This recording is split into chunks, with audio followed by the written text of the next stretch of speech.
Hey, what's up, guys? I want to cover. I got the third Jeth Randolph Self Defense Volume 3 book here.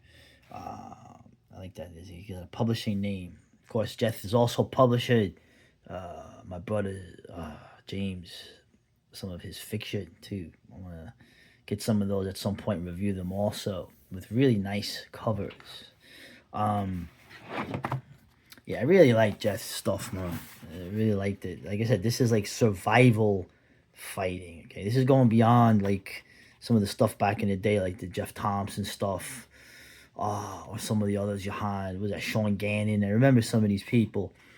Okay, this is going to like the regular, like kind of what James to me represented compared to his paladin compatriots back in the day. You know, who were bouncers or kind of street people. James was a regular guy going to work in Baltimore, and that informed him going back and forth to work, informed a lot of his things. And the same thing here with Jeff. Um, and I always like how he basically frames. Okay, he wants a print record of the topics we cover in training. Okay, to protect it from the social media censorship that we've experienced. Okay, that I mean that's a huge thing for all of us, particularly in the UK. You can see things that they're doing. It's like writing the things down and like keeping it in a monastery somewhere as the as the Roman Empire collapses elsewhere. Yeah. Oh, one thing I like about Jeth's ideas is that he sort of puts things down like kind of like a drill. Okay, like you could say like a bayonet drill. You know, he does like a numbered sequence of how you respond. Essentially drilling, right? Which is the sort of the origin of a lot of what's done in the Eastern martial arts. If you really look at it, it's kind of interesting.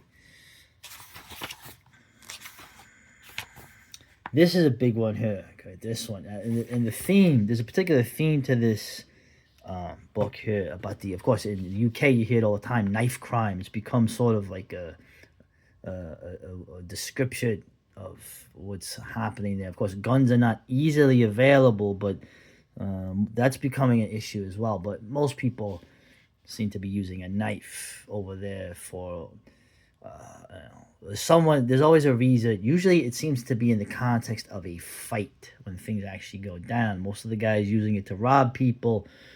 uh Obviously it's for a different use, but people are getting jigged, as I say. Seem to really be It seems to be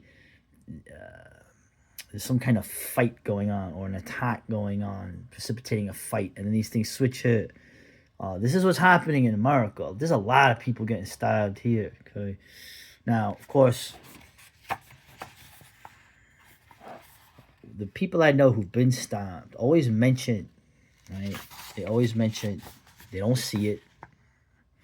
They always feel like all of a sudden they feel wetness on them, usually from somebody hitting them uh, in the body, and they're sort of surprised because they're like, "What? The guy was like hitting me, but he was very. It was like weak. Like he was like hit me with these bitch punches to my body." This happened to someone that James knew also, who was beating up a guy on the floor, and his friend was hitting him in the side, and this guy was a large man. He pushed the guy down who was hitting him, being more annoyed by him until he saw the handle of a screwdriver sticking out of his right side.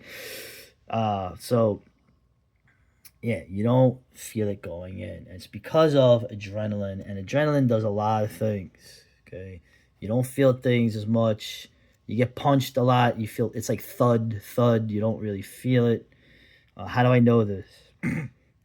um, but the problem, obviously, is when you've been stabbed, you have problems. You know, and the thing, this guy was bleeding out, and your hearing starts to fade. Right, everything gets really, it starts to get distant. Like things start to, you seem to be like going away. How do I know that feeling? Well, um, also you think about this. You think about your loved ones a lot. You think about, are you going to see them again? You think about, even what are they going to think that you're gone? Right? It really, this has gone through my head. Yeah. And right here, loss of hearing and the echo underwater effect. Right? We mentioned this also in the context of strangles, right, in workshops, right? I've been choked unconscious probably about 6 or 7 times, usually with triangle chokes in training. The triangle choke's always is like a leg choke. It goes for your carotid arteries. It always feels weird because you think you can get out of it. You're trying to work to get out of it, and then you realize that you're slowly going away. Well, this is a very similar thing to getting stabbed. Whereas one is blood going out of your body, and the other is blood being restricted to your brain by the choke. So it's interesting, right? And the idea, I've gone through this a few times when I thought that it might be the end. Right, family bond, the thought of others suffering, right, and where you there's no way you don't want to not see them again. It's very interesting, these things that he's going through. It's real deal. It's interesting, blood loss, right?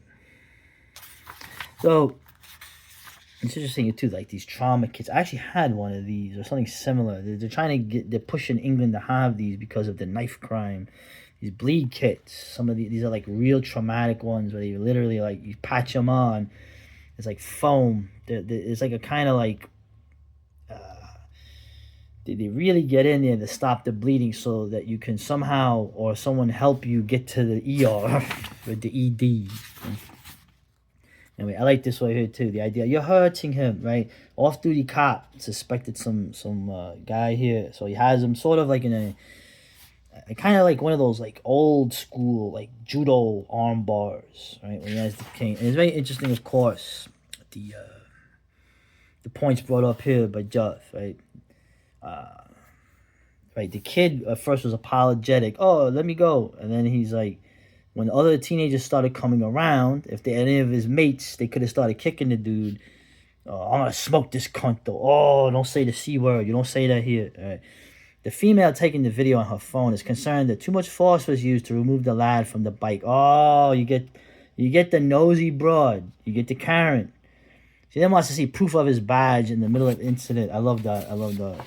Let me see your badge. It's like my man needs both his arms here. And she's looking, where's your badge? You believe this broad? Anyway. This is funny too, right? Because remember, we're not coming at this, and Jeth is not coming at this. James is definitely not coming at this from a civic standpoint. You are not here to fight to enforce society's rules or manners or customs that even your grandfathers would have, okay? That's not the scenario now. You're not going to do that, okay? You got to survive by yourself, on yourself, okay? Is it ideal? No. It's what you have. It is what things are, right? Citizens arrest. I tell students not to attempt tactics like this. Citizens arrests, right? Unless under the direst of circumstances, right? I remember asking a cop many years ago. I said, "Hey, what is a citizen's arrest? Like when can I make a citizen's arrest?" And the cop laughed at me and he looked at me and he said, "Don't." He goes, "Don't ever make a citizen's arrest, all right? Don't ever do that unless you're stupid." So that's all I need to know. Yeah, so it's just a great book, man. It's about survival, reality, the situation you're in now in the West. Right? Honorable. The guy you're fighting isn't honorable. Duels, there's no duels between gentlemen, right? There's no. Let's get a drink after the fight. There's none of that going on, man. So, pretty much. And he goes here. I'll just focus. It's a great book. I hope he prints up more of these. Right. Of course, the ground survival fighting. Oh, that's always the worst, right? Most people, the best thing for most people to do is strike. Okay, your grappling should sort of be very limited. It's not. Most people aren't geared to any of it, but the grappling stuff, other than trying to get up on your feet, It seems to be beyond the realm of most people. Most people can throw a strike, effective or not.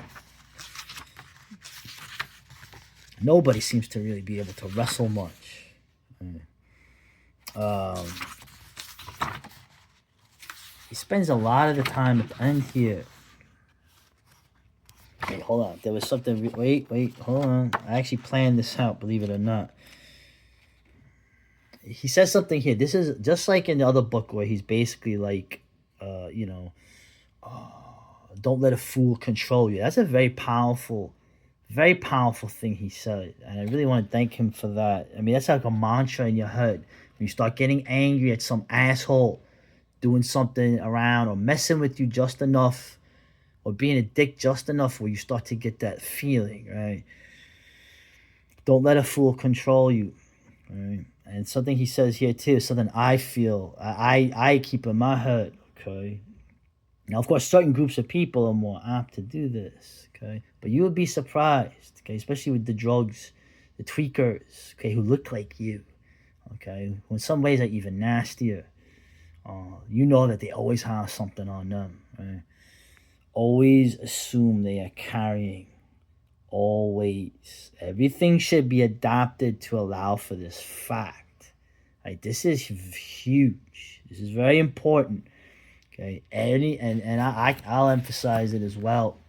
James does. It almost doesn't even have to be mentioned in him what he thinks. Okay. This isn't a joke, man. All right. You're not having a tough guy contest. You're not doing none of this stuff with anybody, even people that look like you. Okay. Uh, these are not honorable people. These are not people you could trust. Okay. For all kinds of reasons. You can talk about the cultural decline, demographic decline. It's all part of it. The bottom line is always assume they're carrying. Anytime you get into anything that the person has something on them. Oh, you're paranoid. If you're wrong, hey, no harm, no foul. If you're not, if you're right, I mean, listen, there are people out there that walk around, okay, causing trouble with people, seeing who they can fuck with, seeing who they can get away with, who they can overcome, sucker punch, or whatever, okay? The second they run into the wrong guy, though, and that's not the case, and they're starting to get the worst of it, there are too many people out there who immediately grab what's in their pocket and start jigging you, okay? That is that honorable? Of course not. There's people out there like that do that all the time in all the cities and towns. Okay, so I'm just saying, whenever you think about something getting to the physical level, there's no reason to think that it will never go to that, especially if the person is being a dick and messing with you. Okay, now we're crossing over from macho stuff into the lumpen world. Okay, lumpen pros. Okay, who have been a very powerful weapon. I would argue. You could say it's a Marxist analysis. The lumpen pro has been a very effective tool of, and this is getting to the last point here, and I believe that this is, at the end he interviews like a woman, like a community organizer type woman, nice woman. She's basically trying to help the situation. She wants to have bleed kits everywhere. Very nice woman, good intentions. And I believe this is her saying this. Of course, she applies it in a different fashion than maybe me or James, or maybe I don't want to assume for Jeth would. Right? Our system and the way it has been set up has been designed to get the results it gets. Okay, don't ever forget that. Now, of course, she goes into the more liberal views of it. Okay, I argue that the system, every society, like the Burnham idea, every society, this is society of its ruling class. Everything that's done is for that ruling class. Everything is done for the system to be maintained. Criminality in the West has been fostered, has been enabled, is part of and not a bug of the system's idea of controlling the masses of us with these criminals, with the lumpen pro as a tool of the capitalist. Okay, I would argue has yielded huge dividends for them, particularly in America in the last more than half century now. Okay, when a small percentage of the population was enabled to chase the majority out of their cities. Okay, that's happened here. Okay, it's almost it's a life. It's 3 generations of this or more. Okay, chasing away the people that were the heroes of the World War II, bombing my mother's people into the Stone Age, and now you see the ramifications of that. No system doesn't benefit, okay, from criminality. Okay, this the guy who wrote A Clockwork Orange, he saw that when he was in Leningrad back in the 60s. The criminal gangs that were basically tolerated by the Soviet police, okay, and used to torture and terrorize the masses of people, and in the prisons, the dissidents. That should be a little thing for you. Anyway, sorry, Jeth, I went a little on a tangent there, but a great book, okay? Just like, just a mantra, okay? Whenever you get into something with somebody or somebodies, assume they have steel in their pocket. Right? And then build off your strategy from that. That's how the game starts.